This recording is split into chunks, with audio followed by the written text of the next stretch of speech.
Hey everybody, welcome back to Middle Life Adventures. Today we're going to talk about everything I learned in the filming, editing, and publishing of my very first ever YouTube vlog. If you're anything like me, you're a bit of a walker and talker, so I am indeed going to walk and talk, so here we go. Some of the equipment that I have that I'm using for my vlogs is that I'm filming on the Osmo Pocket 3.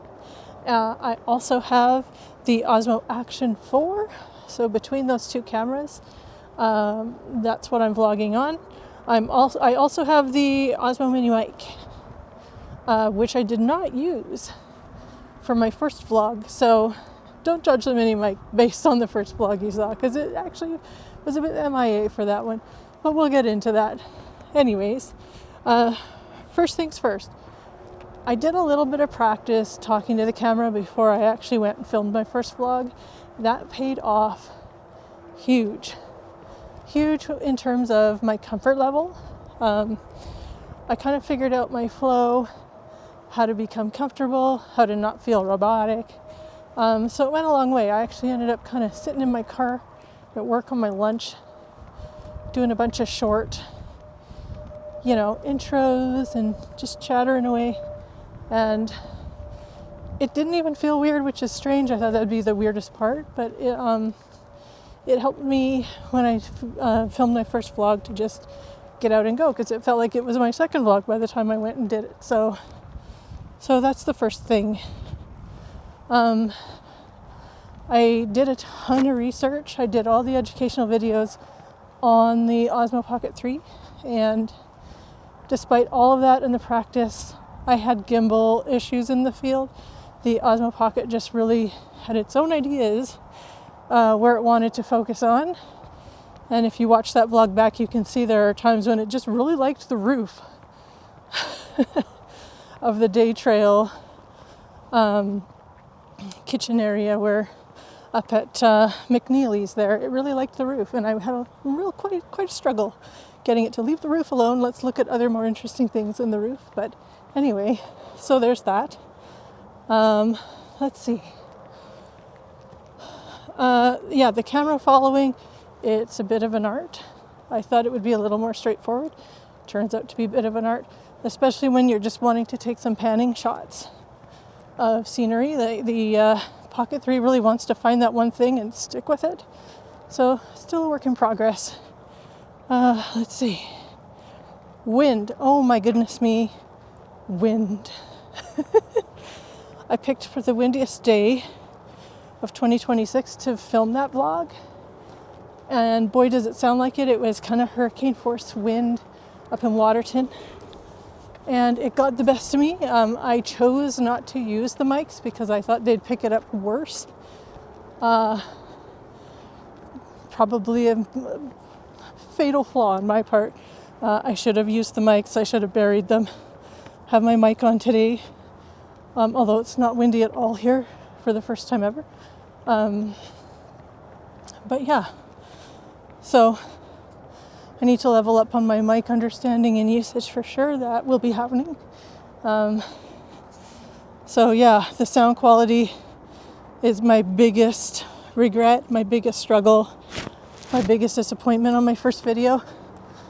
I had to turn the volume down in editing to limit that horrible wind sound, and unfortunately it turned it down for everything, and you're not able to hear a lot of the narrative. So eek is what it is. So for next time, things I've learned, notes I took after, things I want to do better. For sure, a checklist.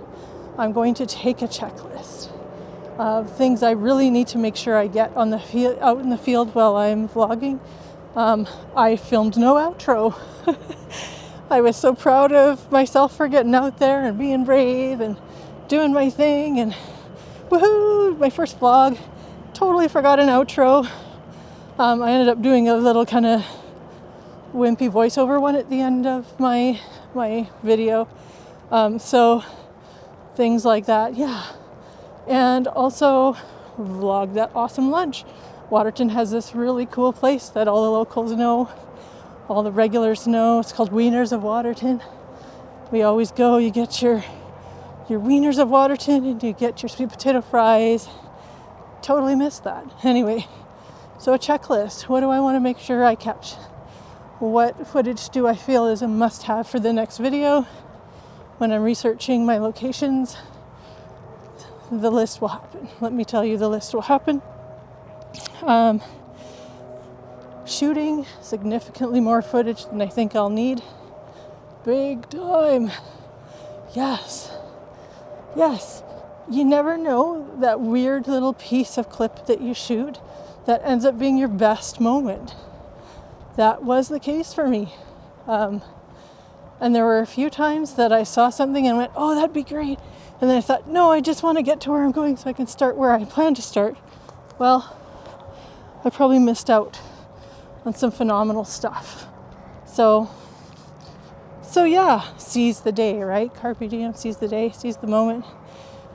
Get that footage, no regrets. You'll be lucky to have extras when you're editing and go, gee, I wish I could fill this spot. Anyway, memory cards and battery. You cannot have too many memory cards or too much extra battery, especially if you're filming in cold weather. That cold will zap the life out of your battery so quick. So, I have way more than I'll ever use, but I'd rather, because if I have a memory card that fails or heaven forbid one drops out of my bag, I'm still good. I'm still, I'm on location. I'm going to get what I need. I think my biggest fear is being on location and not being able to get all the footage, because then it becomes a 2-day event, right? So, yeah. And the battery grips.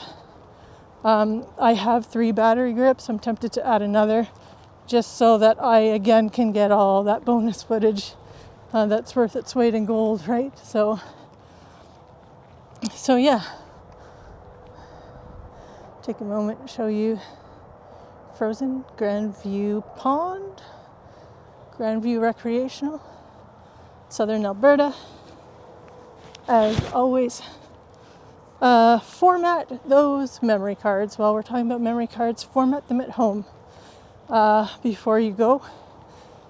Sometimes it can be tricky, sometimes it can be time consuming, and sometimes you get that awesome big memory card and you format it and your camera goes, footage may stop. So when you do it at home, you can take that variable out of the equation. I did it several days in advance. I got that warning on my camera. Grabbed a couple smaller cards just to make sure. I don't want to shoot this awesome footage that my camera doesn't record. So there's that. Always take a backup camera. My Action 4 is kind of camera 2 for me. I shoot a lot of B-roll with it, but it's there if I need it, and my mics work with it as well. I think that's important. I know a lot of vloggers say, vlog with your phone. If I'm going to take the time and the expense and the mileage and the excitement for vlogging a location, because that's what I do, I kind of want to get it the first time I go, because I want to still be excited about being there. I want to be excited to see the things I'm showing you, and if I'm there round 2 because I screwed up, I'm not going to feel as fantastic about it. Let's be fair. So that's how I feel about it anyway. I have a Canon G7X, which is backup camera 3.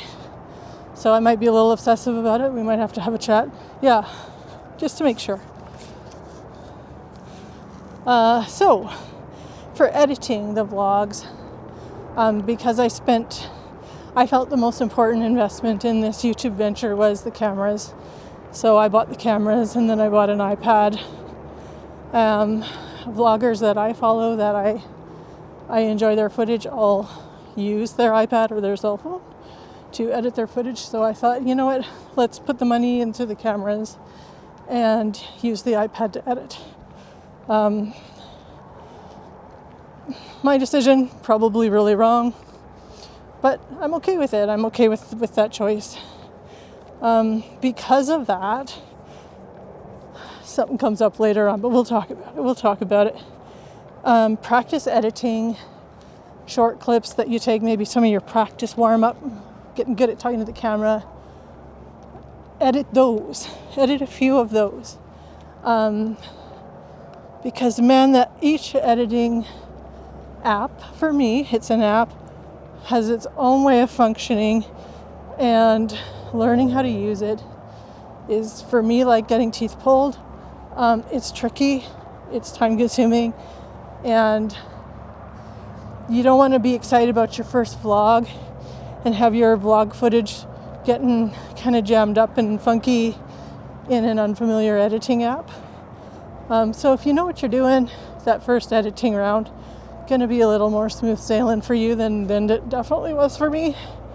I bailed halfway through and tried to pull up a different app that went about as well as you'd imagine it would.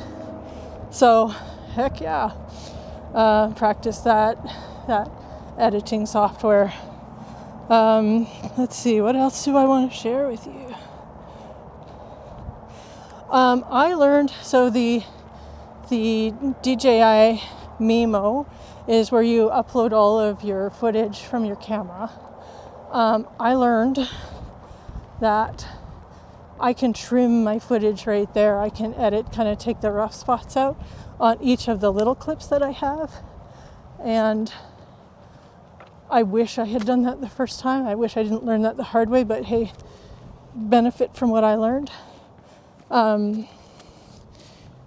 So I will now, from now on, edit those clips a little bit more in that app before I pull them into my other editing app, which for me is iMovie. Before I string them all together, I'm going to edit them, because sometimes iMovie will squish them all together and you can't get that little bit out of the middle, or at least I haven't learned that yet. It'll come. There is a gorgeous sunset over my shoulder, just fading through a few moments here. I'm just going to turn so you can... Just the tiniest hint. I don't even think it'll show up on camera as well, but hey, there we are. So, yeah, editing. Editing while also learning. Double check your sound quality.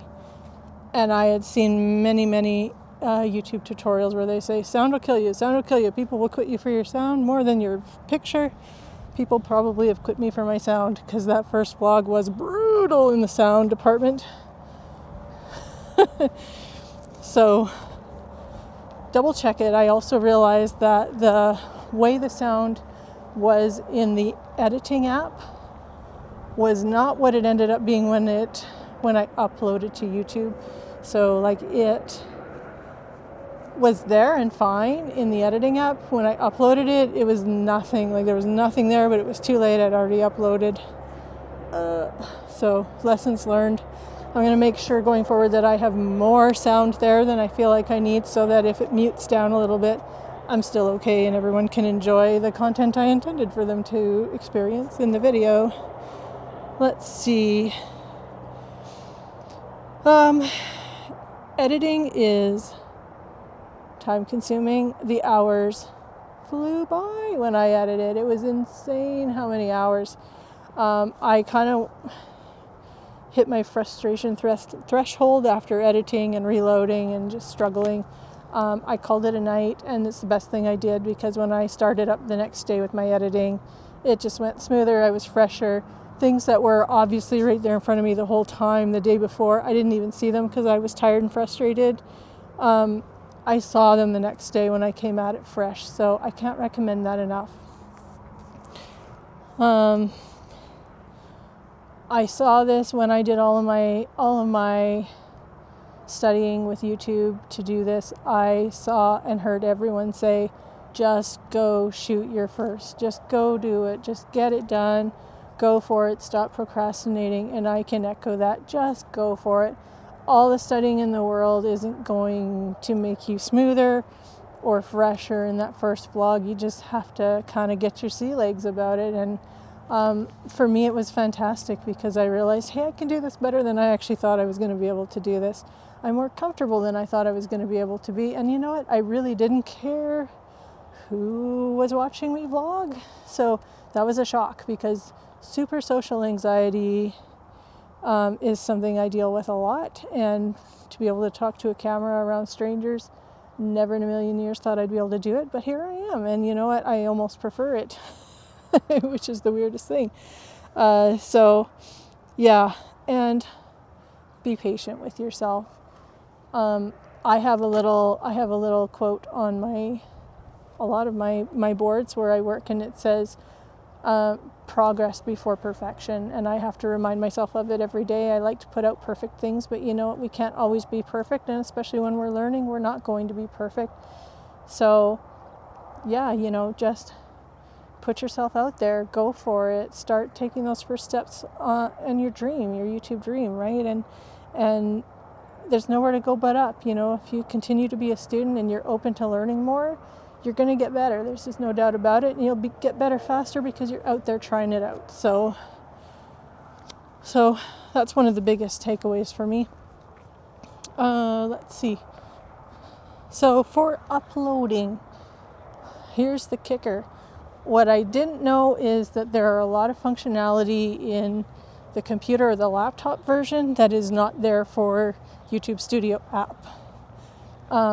Not something I've seen many creators talk about, many of the tutorials talk about. So I was pulling my hair out because I'm watching all of my usual how-to vlogs, and I'm kind of screaming at the TV and I'm screaming at the iPad, like, I don't have that functionality. Where is that? I don't see it. What's wrong with my app? So it's because the app does not have all the same functionality. So be aware. For a while, until I figure this stuff out, my vlog has to be full done. I can't add or tweak anything in YouTube Studio because of the limited functionality. So it's just what it is. I'll make the corner, figure it out, and eventually maybe move to a laptop or a computer where I have the extra functionality. Also, when you upload, make sure you set it to private or scheduled. Because for some reason YouTube does not like to process your video and make it public at the same time. I've burnt 6 actual hours waiting for this thing to upload, only for it to crash when it came time to process the clip. So yeah, benefit from my lost time. Set it to private, private or scheduled. Once it's uploaded and processed, you can go in and edit that and make it public, no problem. So easy peasy. So important, probably the most important thing I'll tell you in this whole video. Private or scheduled, and then your upload will sail. It will sail on through. So let's see. That in a nutshell is kind of my debrief, if you will, of my first vlogging experience. Hope you're finding some use from this. Hope you're learning from my mistakes. Absolutely. But absolutely, everybody, thank you so much for checking this vlog out and for clicking on it and watching it hopefully all the way through. If you have any comments or anything, tips, comments, hints, interesting tidbits of whatever you want to share, hopefully all positive, drop them in the comments below. But until next time, happy adventuring.